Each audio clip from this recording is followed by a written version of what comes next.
Welcome to Live Daf, your online Daf Yomi Shiur. Shalom Aleichem and welcome back to today's Daf Yomi, Shabbos Daf Yudalad, where in Gimel Amud Beis. Perhaps we should begin from the beginning of this section, which is 9 lines from the bottom. Ushmoina Asadavar Gazru. Now the Mishnah related an episode where there was a Yid by the name of Hananya ben Chizkiya ben Gorain, who was very concerned regarding the words of the Navi Yecheskel, which seemed to not to be in line, seemed to be inconsistent with some halachas in the Torah. So he wanted to elucidate and to explain those obscure passages in the Sefer Yecheskel. So he went up to the Aliyah, the upper chamber, with a large supply of oil for lighting and consumption, and he spent a very intense period of study to elucidate and expound and clarify the words of Yecheskel. And during this period, the Mishnah relates, he welcomed some very important guests in the form of a Shammai Beis Hillel, who came up to his Aliyah. As the Mishnah tells us, they concluded with 18 gzeros. They debated many topics, and they concluded with 18 gzeros. Ushmoina asadavar gazru. So what are those 18 gzeros? My ninu shmoina asadavar, says the Gemara Desnan, as we learned in the Mishnah. Elu poisel satruma. The following things have the ability to be poisel truma. If they come into contact with truma, they invalidate it. They make it unfit for consumption. They make it puzzle. Now we know that a sheret, for instance, a dead lizard, dead mouse, have a din of a avatuma, a source of tumah. If it touches something, that becomes a rishon l'tumah. A rishon l'tumah in turn can make a sheni l'tumah by contact. But it stops there.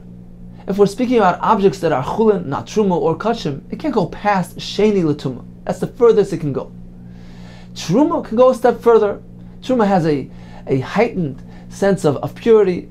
It requires a higher standard, and therefore it can go past sheni. If truma were to touch a sheni l'tumah, it becomes a shlishi and becomes puzzle. Kachim has an even higher standard of tahara. It can go even a step further. If kachim comes into contact with a shlishi, it becomes a revi. Says the Mishnah, the following things have the ability to be poislet esatruma. They have a status of a sheni l'tumah, which, when it comes into contact with truma, it makes it puzzle. And what are these items? So all these items are not a sheni l'tumah min ha-Torah, but merely as a result, as a consequence of the gzeira. They were one of those yudches gzeiras. This non elu poisel satruma. What are they? Ha'oichel, a person who eats. What does he eat? He eats oichel rishon, food which is tamei, which has a din of a rishon l'tumah. So in this case, he has a din of a sheni l'tumah, and if he comes into contact with truma, he makes it puzzle. V'oichel, or one who eats oichel sheni, he eats food which is a sheni l'tumah. In this case as well, he assumes the status of sheni l'tumah, and if he comes into contact with truma, he's poisel as ha-truma. V'hashoisa mashkin tmeim. Similarly, if one drinks liquids which is tamei, he has a din of a sheni l'tumah and is poisel as ha-truma. What's another example? V'haba roishe v'rubai b'mayim shuvin. If an individual takes a bath, he enters roishe, his head, and most of his body into mayim shuvim, mayim which were drawn in a kli, not natural spring water in the ground, water which was shuvin, which were drawn. In this case, he becomes a sheni l'tumah, and he is poisel as ha-truma when he contacts truma. Now Rashi explains we're speaking about a person who was tamei, and he was totally immersed in a halachically valid mikveh, and after the tevilah, he went ahead and chose to rinse himself off by bathing in mayim shuvim. The Chacham made a gzeira and gave him a status of a sheni l'tumah, and he is poisel truma. The Gemara later will explain the background, the reason for all these gzeiras. Continues the Mishnah. Another example of a gzeira, v'tar, an ordinary person that was not tamei, a person who was tar, shenaflu al roishe v'rubai, who showered with shleisha lugim mayim shuvim. The amount of 3 lugin of mayim shuvim were poured on roishe v'rubai. He too has a status of a sheni l'tumah. V'asefer, a scroll. Rashi explains the Kisvei HaKodesh, Torah, Nevi'im, Ksuvim. They have a din of a sheni l'tumah. V'ayadayim, ordinary hands which weren't rinsed, weren't washed. They have a din of a sheni. V'atvul yayim, a person who was tamei and was tovel in a mikveh, but hasn't yet experienced Herav Shemesh, it's still prior to nightfall. He is also tamei. Finally, v'oichlim v'akelim shenitu mashkim, food or utensils who became tamei through mashkim, they too have a din that they are poisel satruma.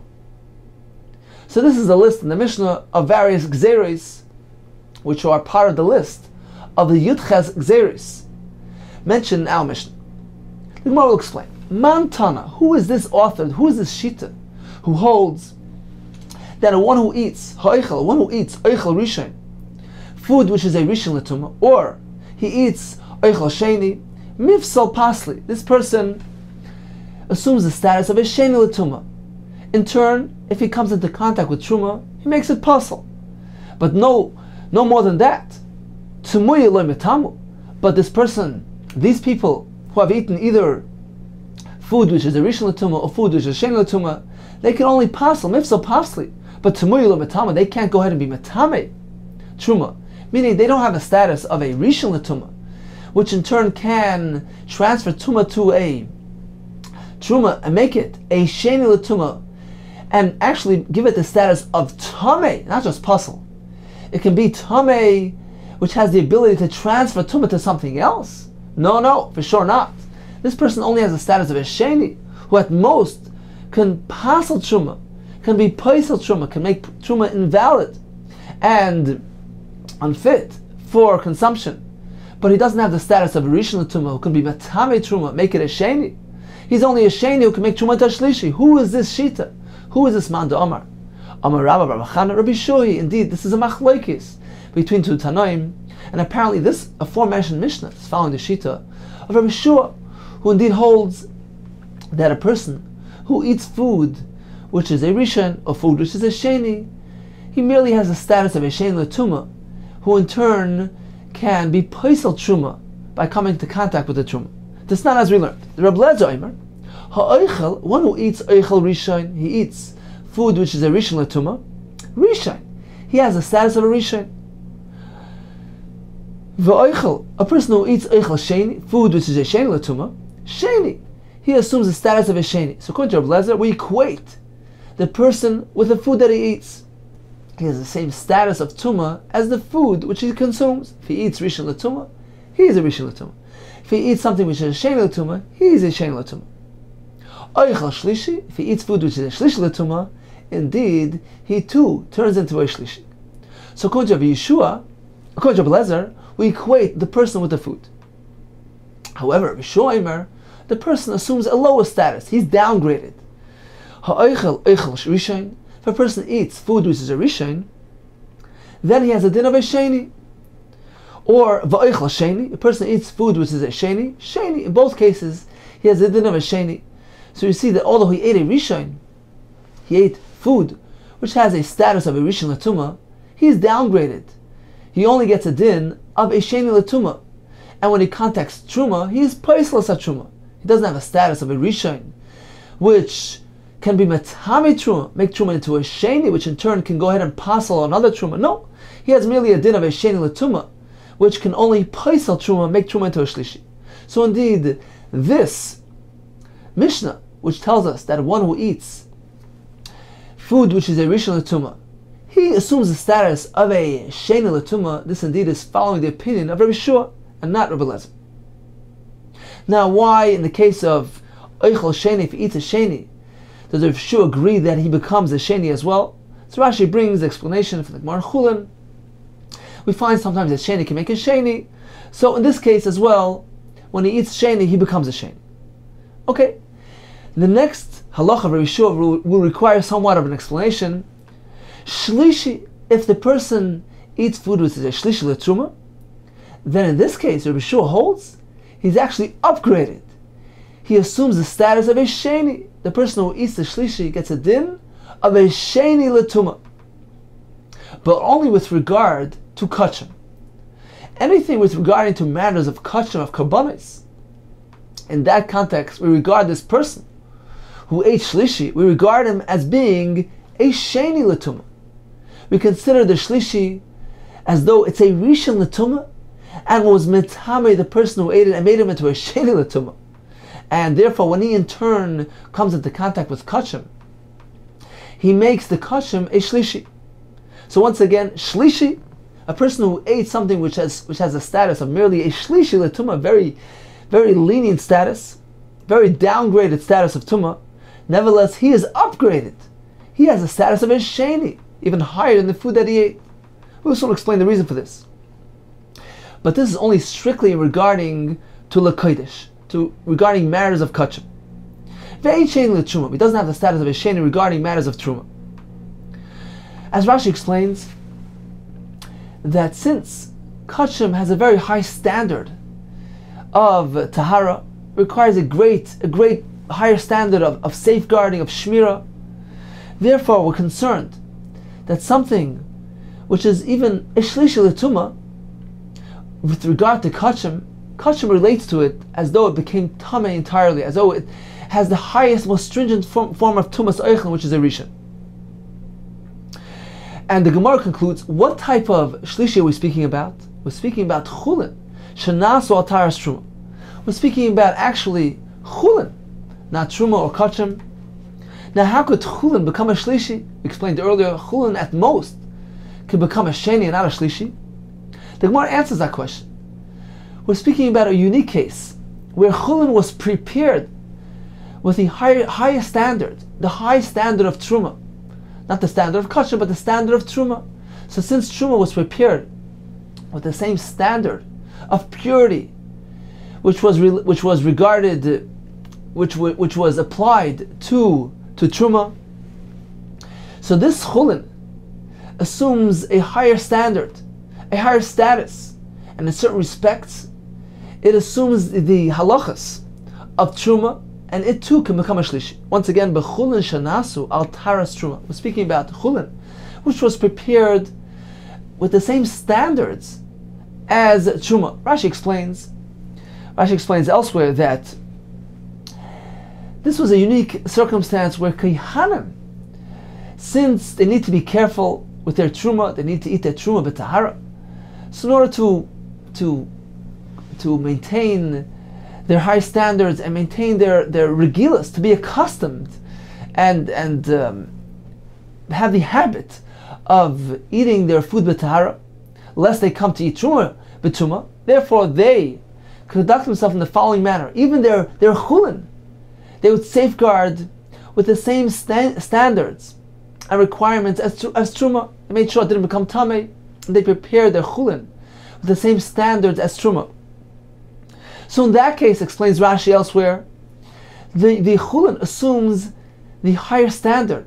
It gets, in certain regards, it gets the halachos of truma, and it can become a shlishi as well. Just as truma can become a shlishi, this type of chulin has the standard and the status of truma, and it too can become a shlishi. So this is the type of item we're speaking about in our Gemara. The chulin which was prepared with the same standard as truma, and it became a shlishi. Apparently it wasn't washed well enough, it wasn't guarded meticulously enough, and it became a shlishi, it became tameh, became a shlishi l'tumah.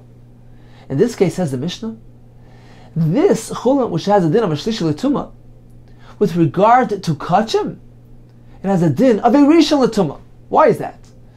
Because kachim takes a look at this item and says, well, apparently he faulted somewhat in his vigilance. He wasn't careful enough with this chulin. It became tameh, right? So, as far as we're concerned, as far as kachim is concerned, we regard this as if it became a tameh with a very high level of tumah, as if it became a tameh, a rishon l'tumah. It's not merely a shlishi. As far as we're concerned, we view it as a rishon, and therefore, anything that comes to contact with this food gets a din of a sheni. And therefore, the Mishnah tells us that a person who eats this chulin which was prepared on the standard of truma, was nasu al taras truma, and this chulin became a shlishi, a person who eats this item, he has a din of a sheni l'tumah with regard to kachim. with regard to matters of kachim, we assume that this chulin was actually a rishon, and therefore one who eats it becomes a sheni. And if he touches kachim, the kachim becomes a shlishi. So anything with regards to matters of kachim, this person has a din of a sheni. So once again, let's take a look inside. Rabbi Shuaimer, ha'oichel, one who eats oichel rishon, he eats food which is a rishon l'tumah, or eats food, oichel sheni, a food which is a sheni l'tumah, he has a din of a sheni. However, if he ate something which is a shlishi, he has a din of a sheni. We assume that the shlishi is not a shlishi. We assume that the shlishi is a rishon. And therefore, it makes the person into a sheni l'tumah. And again, only in context of kachim. L'kodesh, ve'in sheni l'tumah. Only regarding matters of kachim, but this stringency doesn't apply with regards to matters of truma. And what type of item did he eat? He ate chulin, shenasu al ta'as truma, which was prepared on the high standard of truma, and this chulin became a shlishi. So with regard to kachim, we don't consider it merely a shlishi, but rather we give it a din of a rishon, and therefore the person who eats it has the din of a sheni. Okay, so this is the Mishnah, and once again, apparently, the Mishnah mentioned earlier, which tells us that one who eats food which is a rishon l'tumah or food which is a sheni l'tumah, the person has a din of a sheni l'tumah, and he is paisel truma. This is following the shita of a Rishua, who holds that a person who eats food which is a rishon l'tumah, he is downgraded. He merely has a din of a sheni l'tumah, and he is paisel as a truma. So this is the shita. He is the author. He is the man da'amar of the aforementioned Mishnah. Now the Gemara will proceed to analyze what is the reason behind these gzeres. Says the Gemara, Oichel, one who eats oichel rishon, food which is a rishon l'tumah, or he eats who is oichel sheni, food which is a sheni l'tumah, we give him a din of a sheni l'tumah, and he is paisel truma. My timer, Gazi Rabbanan Tumah. Why did Rabbanan apply a gzera? Says the Gemara for the following reason. We're concerned about the following scenario.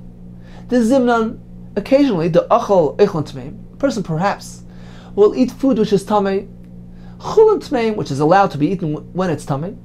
The problem is, when he goes and eats this food, at the same time, v'shakal mashkin the truma, perhaps he will take mashkin, liquids of truma, v'shadil pume, and he will put it into his mouth simultaneous with the food that is contained in his mouth, which is tamei.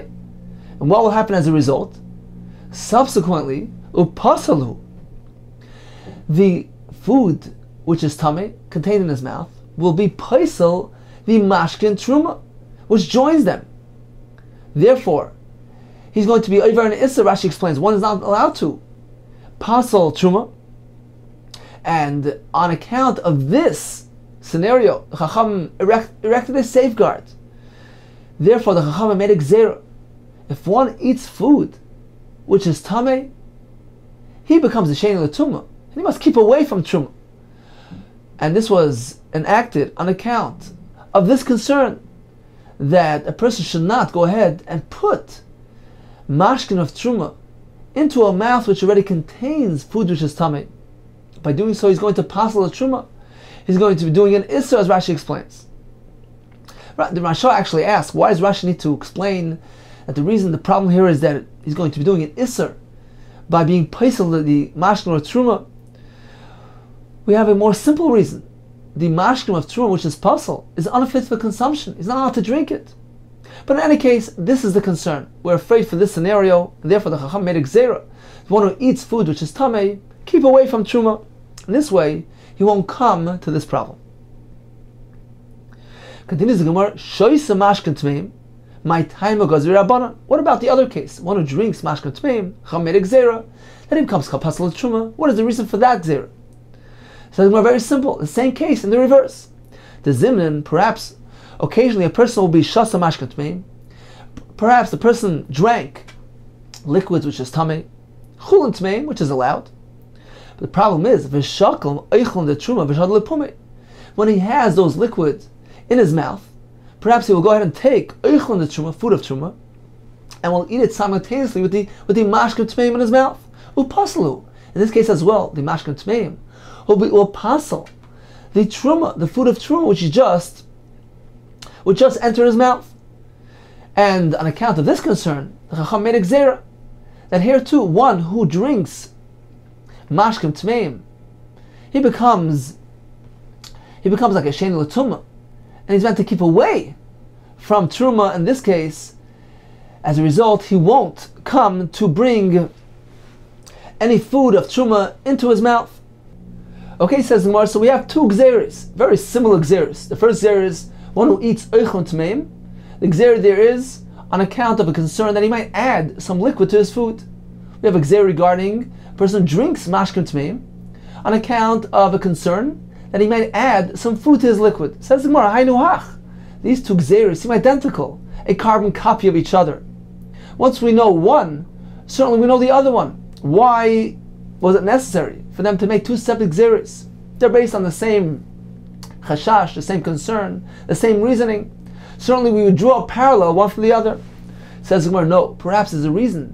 There would be place for distinction between the two cases, between oichel tmeim and mashkim tmeim. Ma'od perhaps I would entertain and say, it is the common tendency to add liquid to food, to take a sip while eating. Therefore, in the case of oichel tmeim, one who eats food which is tummy there's a real concern that he may add some mashkim of truma to it, and therefore there's a gzera. However, in the case of a mashkim tmeim, if he merely drinks, it's not the common tendency to add food to liquid which is present in one's mouth. Therefore, perhaps in that case, there's no room for concern. Kamash malan. Therefore, the Mishnah needs to inform us, yes, in both cases, there's a gzera. Whether if he ate oichel tmeim or mashkim tmeim, in both cases there's a real concern, and therefore there's a gzera. And he has a din of a sheni l'tumah, and he must keep far away from truma. This is Yishanim adds that the same we could say in the reverse. If the Chacham would only enacted a gzera on mashkim tmeim, perhaps I would think mashkim we find in certain cases are more stringent than food, and therefore the gzera is only applied to mashkim tmeim. We would know to draw a parallel to oichel tmeim as well. Therefore, the Mishnah needs to stipulate, the Chacham need to establish a gzera both with regard to eating oichel tmeim as well as mashkim tmeim. Continues the Gemara, what about the next gzera? Again, this is regarding a person who was tamei and was tovel in a mikveh. Afterwards, he took a bath in mayim shuvim. He has a din of sheni l'tumah and he's paisel truma. My taima gazri rabbanon tuma. What was the reason for this tuma? Amar Rabbeivai Amar Rav Asi shebetchila hayu tovel meimoris. The reason is as follows. Initially, the tmeim would go ahead and be tovel in the cave waters, mechunasim, which were contained there, usruchen, and they were foul-smelling. They were stagnant waters, and to cleanse themselves from this water, is to go ahead and take a shower. They used to place mayim shuvim on themselves to cleanse themselves from the mayim of the mikveh, which was stagnant and foul-smelling. So they used to take the shower and clean themselves off. His chilu, eventually it began va'asum kva. They made this into an established practice. After you go to the mikveh, you take a shower to cleanse yourself. Therefore, gazra aleim tumah. Therefore, the Chacham applied a tumah to this case. Says around mikvah, what does this mean? They made it an established practice. And what is the reason for the gzera of tumah? What's wrong with this custom? Amar Abaye. The reason is as follows. It created confusion. Because subsequently people would say, Lo yehiru mataran, not the water of the mikveh brings tahara, ela elu ve'elu mataran. It's a two-tier procedure. You need to first go into the mikveh and then take the shower to become tar. And therefore the Chachamim didn't like this conclusion and this erroneous conclusion that people were making, and therefore they enacted gzera and made this person tamei as a result of this practice. Amalei Rava, my nafkamina, what difference does it make? If people come to this conclusion, they think that tahara requires a two-step procedure. In any case, they're going to the mikveh. They're first going to the legitimate mikveh, and only then taking the shower. So, what's the big deal? Elama Rava. Rather, Rava says the following reason.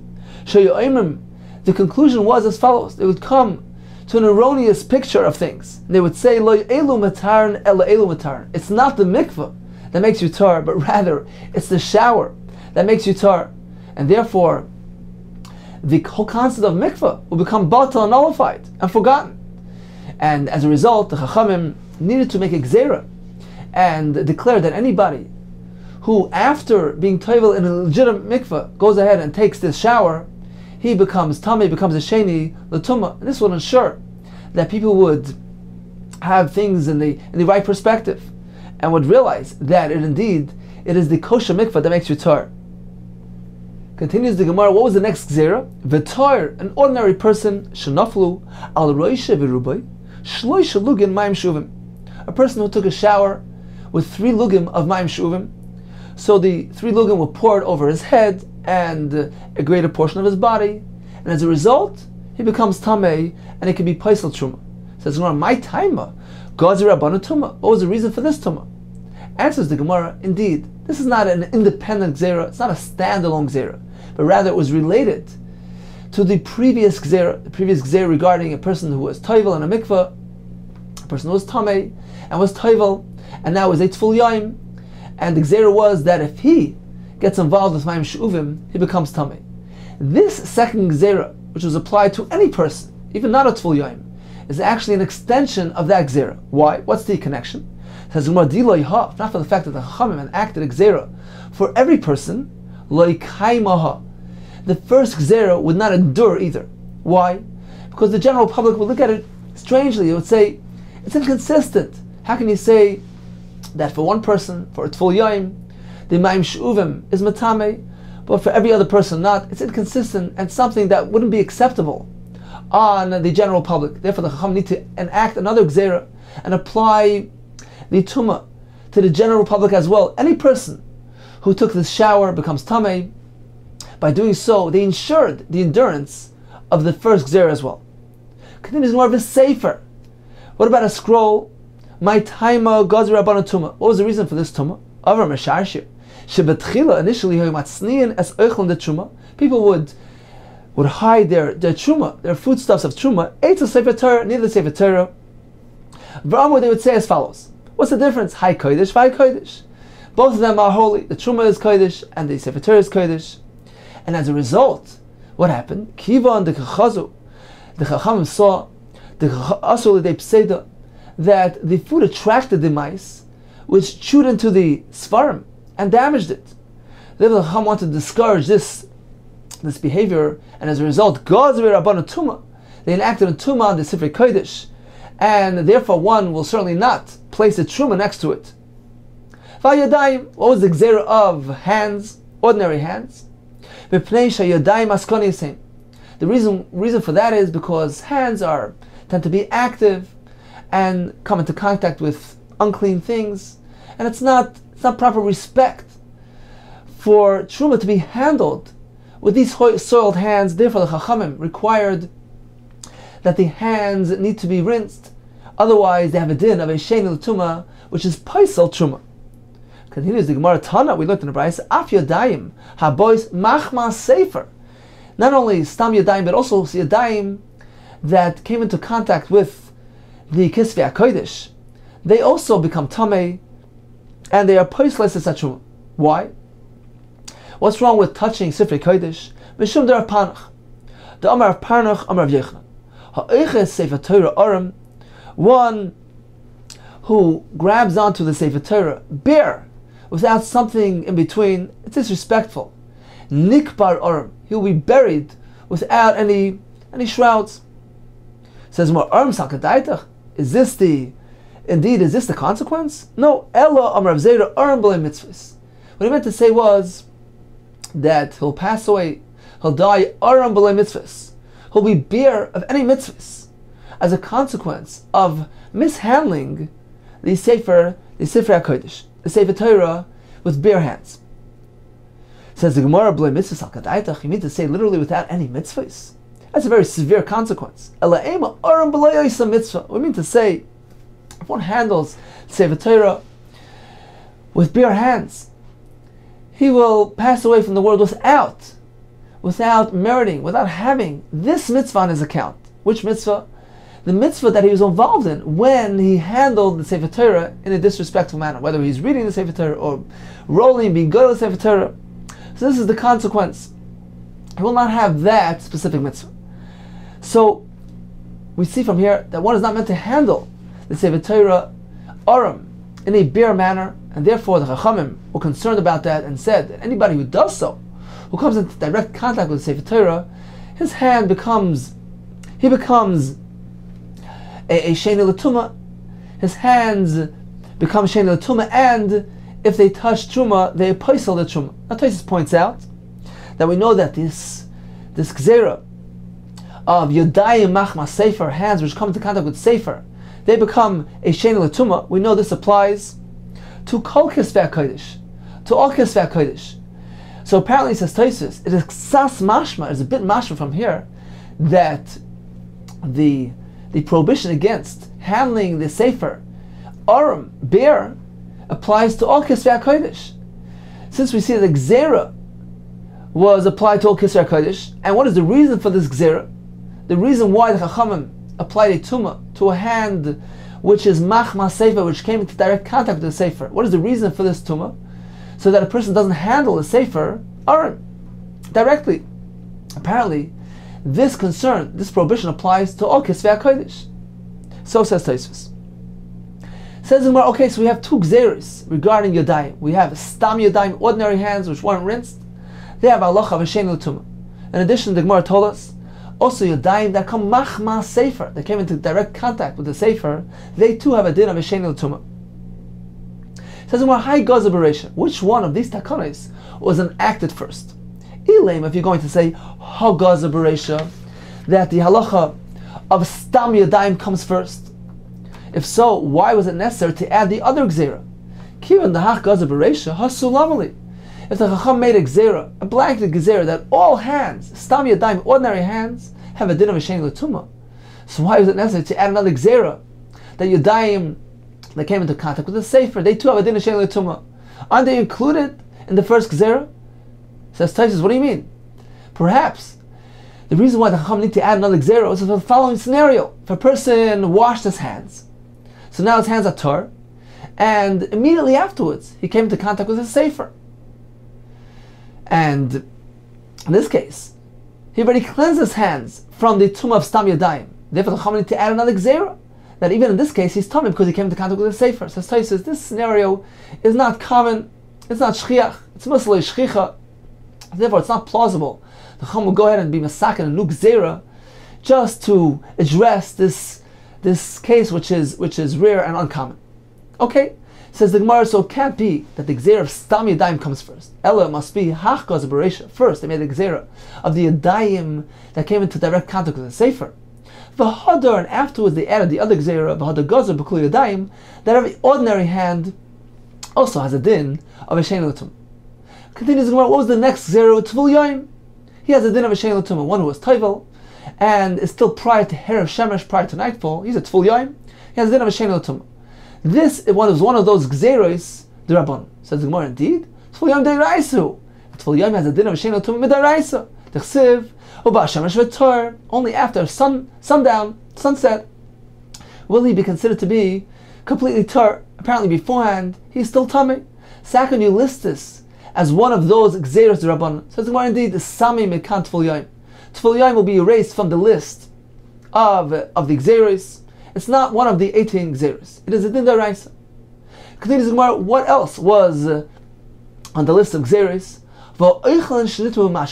Food stuff that became tamei through contact with mashkin. This is more what type of mashkin, what type of liquids are we speaking about? The mashkin demai, ilu mashkin haba machmas sheretz. We're speaking about liquids that became tamei by coming into contact with a dead sheretz. Says the Gemara, that's not the Rabbanan. It says the Iraisa ninu. This is a tumah d'oraisa. Why? Because the sheretz is a avatuma. If it touches liquid, the liquid become a rishon l'tumah. And when the mashkim touch eichlin, the eichlin asheni l'tumah. And this is a din d'oraisa. Says Gemara once again, ilam mashkin haban machma sheretz d'oraisa ninu. These mashkim are tamei d'oraisa. They're rishon l'tumah. And in turn, when they touch truma, this truma becomes a sheni l'tumah mid'oraisa. D'chsiv v'chol mashka sheyish saseh. liquids which can be drunk, and the Gemara learns from here that mashkim which touches the sheretz becomes a rishon l'tumah. So it can't be speaking about this case, which is tamim minat Torah. It's not really one of the gzeres rabban. Ella, rather, we're speaking about mashkim haba machmas yodayim. We're speaking about mashkim which are tamei, not minat Torah. They're only tamei d'rabbanan. For instance, if yodayim, ordinary hands, as we just learned, have a din of a sheni l'tumah, but d'rabbanan, unrinsed hands have a din of a sheni l'tumah. So if these hands come into contact with mashkim, midrabanan they consider these mashkim as a rishon l'tumah, and they have the power to go ahead and be paisel as truma. If this mashkin touches truma, the truma becomes pasul. So this is merely a din d'rabbanan, a gzeira d'rabbanan. Why did the Rabbanan say that food stuff comes into contact with this mashkin, which became tamei on account of yodayim? Why does it have the power to go ahead and carry over the tumah? Ugzera mishum mashkin haba machar sheretz, on account of gzera, on account of mashkin, which came into contact with the sheretz. As we said, the mashkin which comes into contact with the sheretz is a rishon l'tumah. The sheretz is a avatumah. If it touches mashkin, the mashkin is a rishon l'tumah minat Torah. Therefore, the Chacham said that any mashkin which comes into contact even with one's hands, which are merely a sheni l'tumah midrabanan, these mashkim assume a higher status of a rishon l'tumah, and in turn they can go ahead and be matame food which comes into contact with these mashkim. Rashi explains why was mashkim so stringent, why the Chacham were so severe regarding mashkim. We don't find the severity regarding oichlim.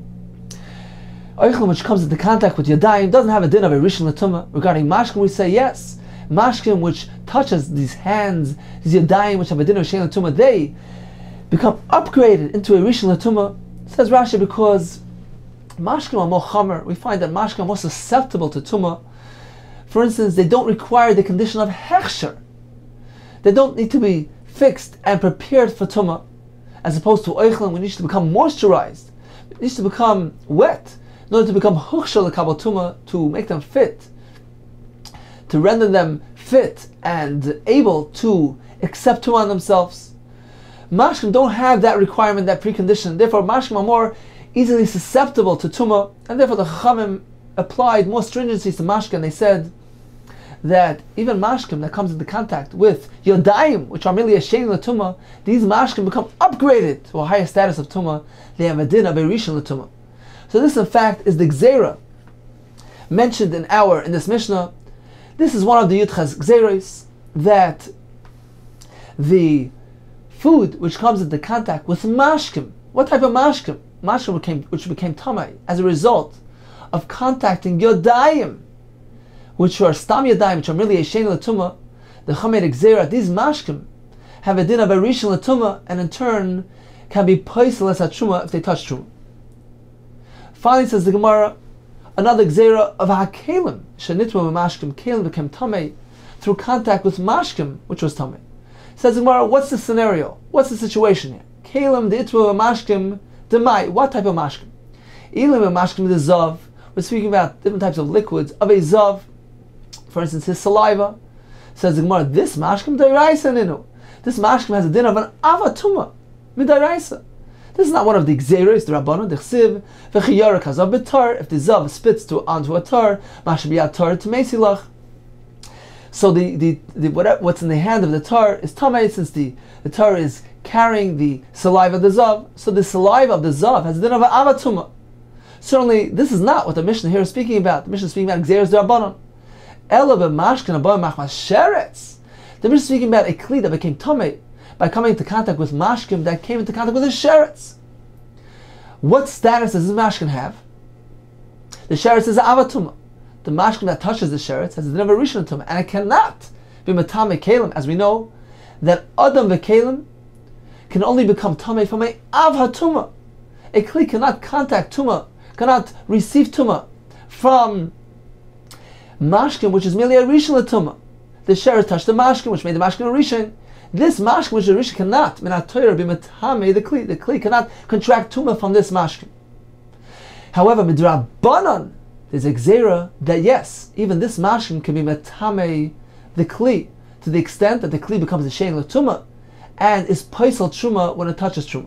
Why? What is the basis for this gzera? Says the Gemara, gzera mishum mashkim dezav. The Chacham said that this mashkim that came into contact with a sheretz and is merely a rishon l'tumah, why does it have the power to be metame a kli? Says the Gemara, yes, the Chacham gave it the status of a avatuma. They gave the mashkim the din of a avatuma. Why? Gzera mishum mashkim dezav. On account of mashkim zav, the saliva of a zav, which has a din of avatuma. And based on that, the Chachamim gave the din of avatuma to this mashkin as well. And they gave it the ability to be metame even a kli. So this indeed is the gzera mentioned in the Mishnah, that a sheretz touched mashkin, the mashkin became a rishon. However, if this mashkin, which is merely a rishon, comes into contact with the kli, the Chachamim applied the status of avatuma to this mashkin and has the ability to be metame a kli. And the kli has a din of a shein l'tumah. And in turn, the kli can pasal truma. So in summary, we have a list of gzeres. We began, this was mentioned in the previous Mishnah, the halacha of ein poilin l'ner, one may not cleanse his articles of clothing from lice in front of a lamp. What is the reason? Shamayata, he might adjust the lamp. He may not read l'ner, shamayata. The Mishnah added a whole list of cases where the Chachamim gave a din of a shein l'tumah, chamed gzera, that these things have a din of a shein l'tumah, and is paisal truma. What are they? If a person eats food which is a rishon, a oichel rishon, he has a din of a sheni. What is the reason for that? We're concerned that he might add mashkin truma into his mouth, which contains food which is tamei. Therefore, the Chacham gave him a din of a shein l'tumah in order to keep him away from truma.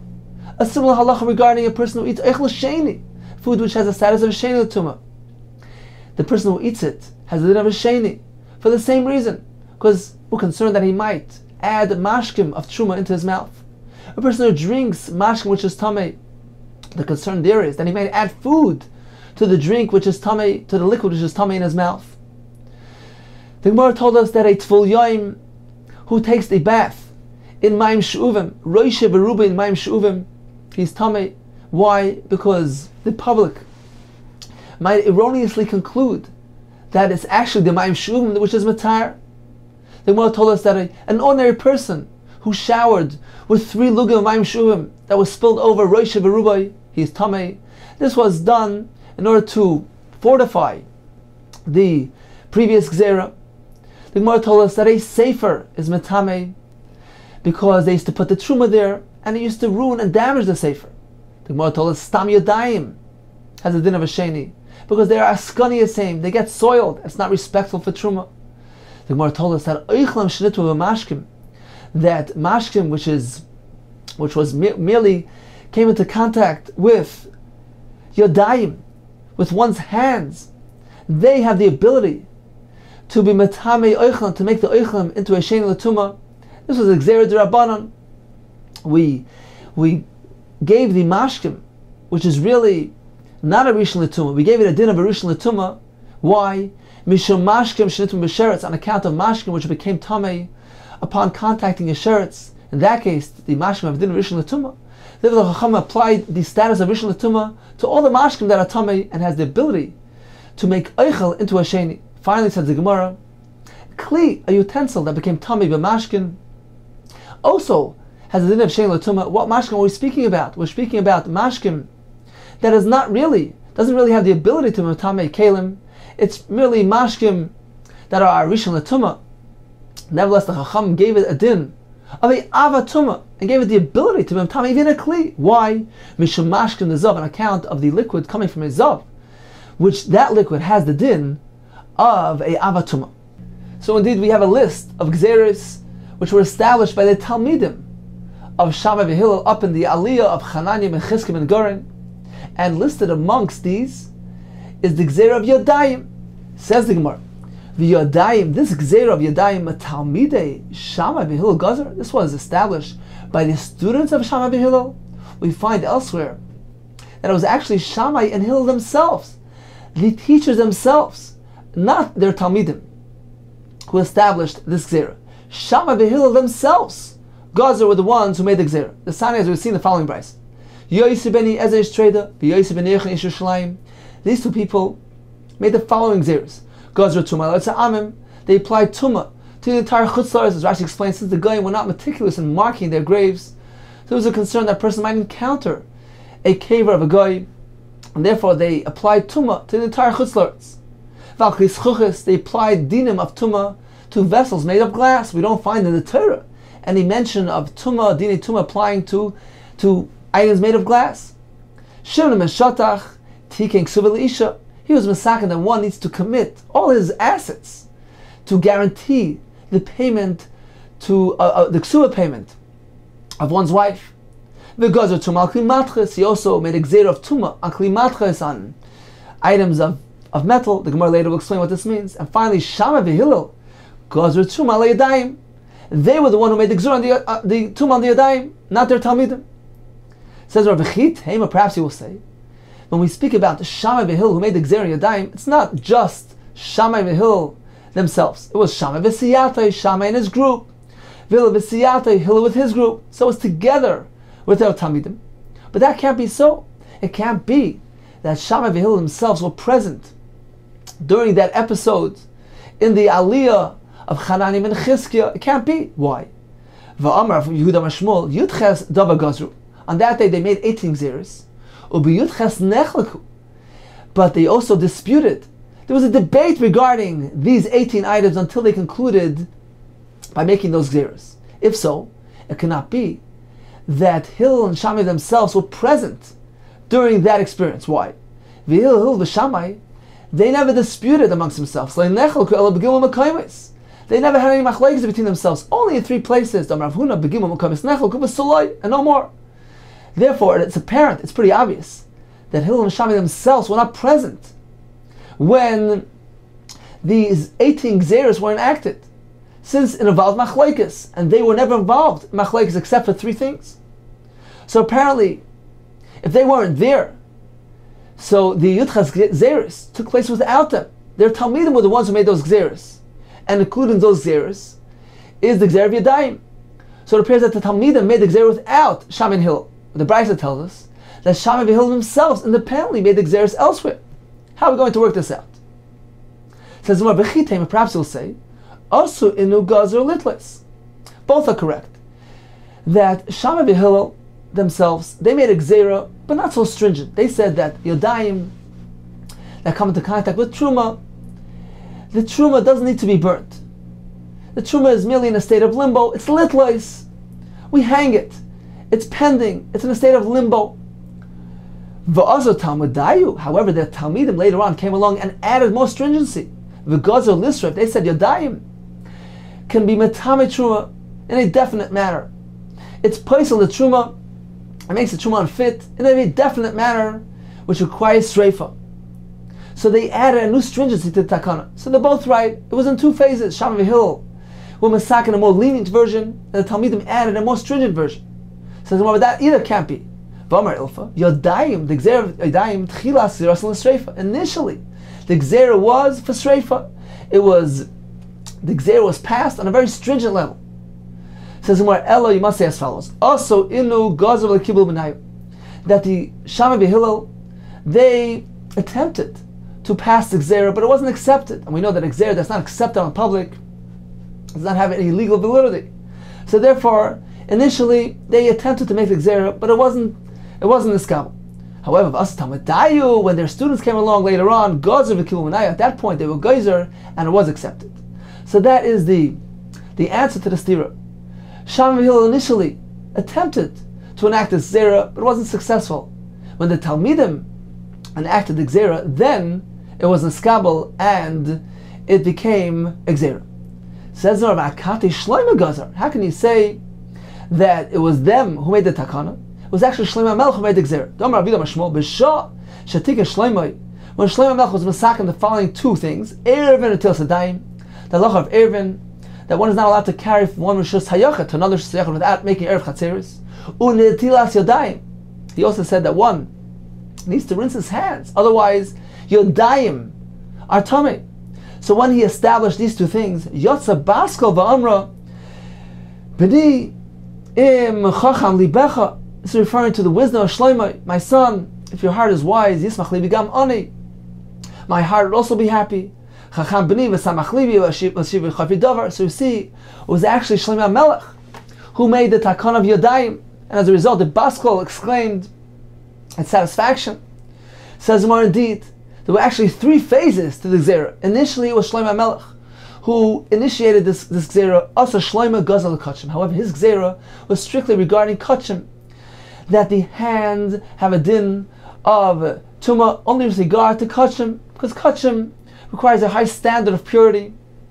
However, V'asu Inu, Shammai and Hill and their Talmidim came along and added a stringency of a Gazer Afle Truma, even regarding Truma. If the Yadayim come into contact with Truma, the Yadayim have a din of a Shein L'Tumah. So it took place in three phases. First, it was Shlomo Melech for Kachim. Then Hilva Shammai attempted to make the Gzera regarding Truma, but it wasn't accepted. Then the Talmidim came along and made the same Gzera L'Truma, and at this point it was accepted and became a legal Gzera. So in summary, we learned in today's daf a list of the Gzeros from the Yudches Gzeros. We began referencing the former Mishnah, which had two of them of Ein Poel Le'arner, Ein Kollel Le'arner. In today's blot, we have a list of things which the Chachamim gave a din of a Shein L'Tumah, which is Paisel Truma. If a person eats Eichel, which is a Rishon L'Tumah, or he eats Eichel, which is a Shein L'Tumah, or he drinks Mashkin Tmeim, a Tful Yaim, who takes a bath in Ma'im Shuvim, an ordinary person, which was Naflu Olav, 3 Lugan of Ma'im Shuvim, Sifrei HaKodesh Amatame, Stam Yadayim Amatame, food which became Tameh with Mashkim. We regard the Mashkim as though they're a Rishon L'Tumah, even though they're in reality only a Shein L'Tumah or even a Shlish L'Tumah. We give them the status of Rishon, they can be Matame Eichlin.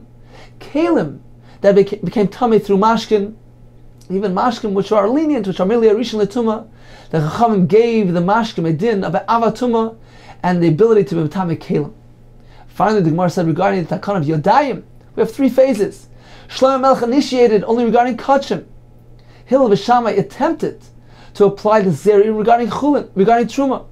They weren't successful. It was the Talmidim who eventually was successful in enacting this Zera, even regarding Truma as well as Kachim.